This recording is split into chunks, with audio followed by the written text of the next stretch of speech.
उसको छोड़िए, किसी मस्जिद में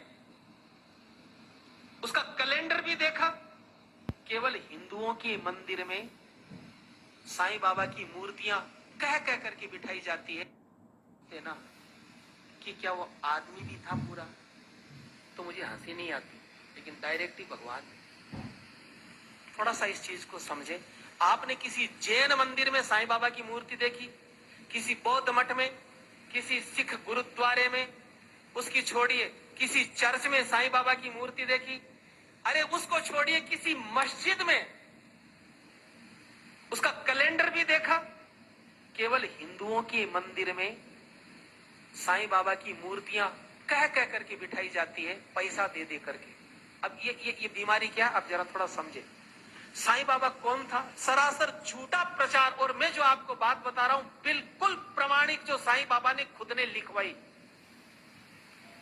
उनका चेला था गोविंद रघुनाथ राव दाभोलकर, जिसको वो हेमा पंडित बोलते थे। वो सेवा में रहता था, पढ़ा लिखा था। उसको कह करके बाबा ने अपनी जीवनी लिखवाई, पूरी पुस्तक लिखवाई, जिसका नाम है साईं सच्चरित्र, जिसको शिरडी साईं संस्थान ने प्रकाशित किया। उसमें बिल्कुल जो बातें मैं आपको बता देता हूं, अपनी ओर से मैं कुछ नहीं बताऊंगा, बिल्कुल प्रमाणिक। साईं बाबा भगवान था कि नहीं, आपको समझ में आ जाएगा। ये आदमी अफगानिस्तान का पिंडारी मुसलमान था। इसके बाप का नाम था मियां बरहुद्दीन। ये अफगानिस्तान से आए थे। 1838 में साईं बाबा का जन्म हुआ। कहां हुआ? अहमदनगर की एक वेश्या, उसके पास में इसका बाप मियां बरहुद्दीन जो था, वो डकैतों का ग्रुप चलाता था हिंदुस्तान में, लुटेरों का। तो अहमदनगर की एक वेश्या के पास रहने लग गया। उससे 2 संतानें हुई, एक लड़की और एक लड़का। लड़के का नाम रखा चांद मियां, और यही व्यक्ति, इसको साईं बाबा अब बोलते हो। जब ये थोड़ा सा बड़ा हुआ तो झोली फैलाने का काम, फेरी लगाने का काम इसको सौंपा। 6 साल की उम्र से 12 साल की उम्र तक इसने झोली घुमाई और रेकी करता था कि कौन से घर को लूटना है। कभी आप देखते हो चद्दर घुमाते हुए? ये काम इनके पास था। 12 साल की उम्र में साईं बाबा पकड़ा गया अंग्रेजों की जेल में। 8 साल तक डकैतों के ग्रुप के साथ ये पकड़ा गया था, और 8 साल तक अंग्रेजों की कैद में रहा।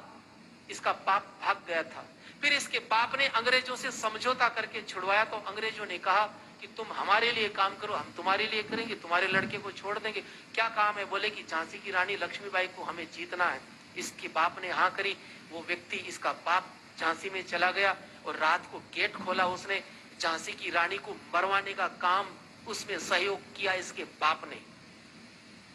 18 साल की उम्र में अंग्रेजों से समझौता हुआ साईं का, तो साईं को भेजा, पूना में भेजा गया।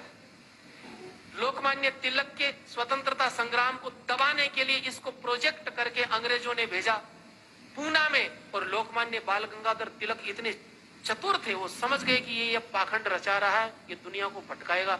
लोकमान्य तिलक ने चौराहे पर पटक करके अपनी जूती से पीटा इस आदमी को।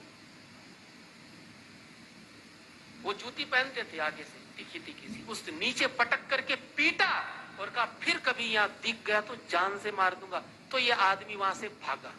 बिल्कुल पाखंड का रूप इसने धारण किया लोगों को ठगने के लिए। मैं भूत प्रेत जानता हूं, मैं तंत्र मंत्र जानता हूं, मैं ये करूं, मैं बेटा दूंगा, मैं आरोग्य दूंगा, मैं पैसा दूंगा, पाखंड। फिर ये व्यक्ति शिरडी में आया 20 साल की उम्र में। शिरडी में क्यों, बंबई में क्यों नहीं? क्योंकि शिरडी में, उस क्षेत्र में संत ज्ञानेश्वर हुए थे। वहां के लोग बड़े श्रद्धावान थे, भावुक थे। तो सोचा कि मेरी दुकान चल जाएगी। वहां पर ये आदमी आया और आकर के धीरे धीरे इसने अपना अड्डा जमाया। रोज ये कुरान का पाठ करवाता। इसका शिष्य था अब्दुल बाबा, कुरान का पाठ करवाता। अपने हाथों से बकरा काट करके, अपने हाथों से बकरा काट करके चावल में मिला करके प्रसाद बांटता। कोई नहीं लेता तो गंदी गंदी गालियां देता। एक बार तो ऐसा हुआ, काका साहेब दीक्षित एकादशी के दिन उनसे बोला कि बकरा लाओ।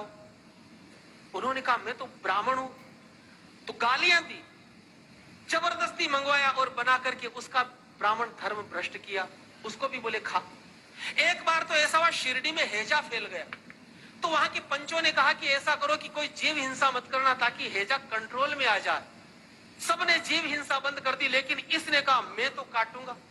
बकरा अपने हाथों से काटता, काट करके चावल में मिला करके सबको प्रसाद बांटता। बोले मैं तो मुसलमान हूं।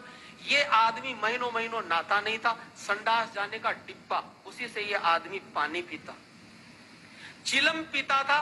सन 1887 में इसको दमे की बीमारी हुई। चिलम की वजह से अपनी दमे की बीमारी ये जिंदगी में कभी ठीक नहीं कर पाया, और 1918 में 3 दिन दमे का इसको अटैक आया, और 1918 में दशहरे का दिन था, उस दिन ये आदमी मर गया। अब मुझे एक बात बताइए, न तो इसने कोई प्रतिभा थी, न इसमें कोई भक्ति थी, न इसका हिंदू धर्म से कोई लेना देना था। जिंदगी भर ये हिंदू देवी देवताओं को गालियां देता था। जो आपको ये साईं राम, ओम साईं, ये तो बाद में जोड़े गए केवल मूर्ख बनाने के लिए। 1957 तक इसकी जो कब्र थी, जहां आज मंदिर बना हुआ है, यहां केवल मजार थी इसकी। यहां पर अब्दुल बाबा इसका मजार का पैसा लेता था, लेकिन वो मर गया। तब हरि सीताराम दीक्षित नाम के कांग्रेसी नेता थे, उन्होंने इस मजार को अपने कंट्रोल में किया और पैसा लेना शुरू किया। फिर पाखंड की शुरुआत हुई। इंडोनेशिया से ये पूरा का पूरा जो षड्यंत्र चला कि हिंदू मंदिरों को कैसे बर्बाद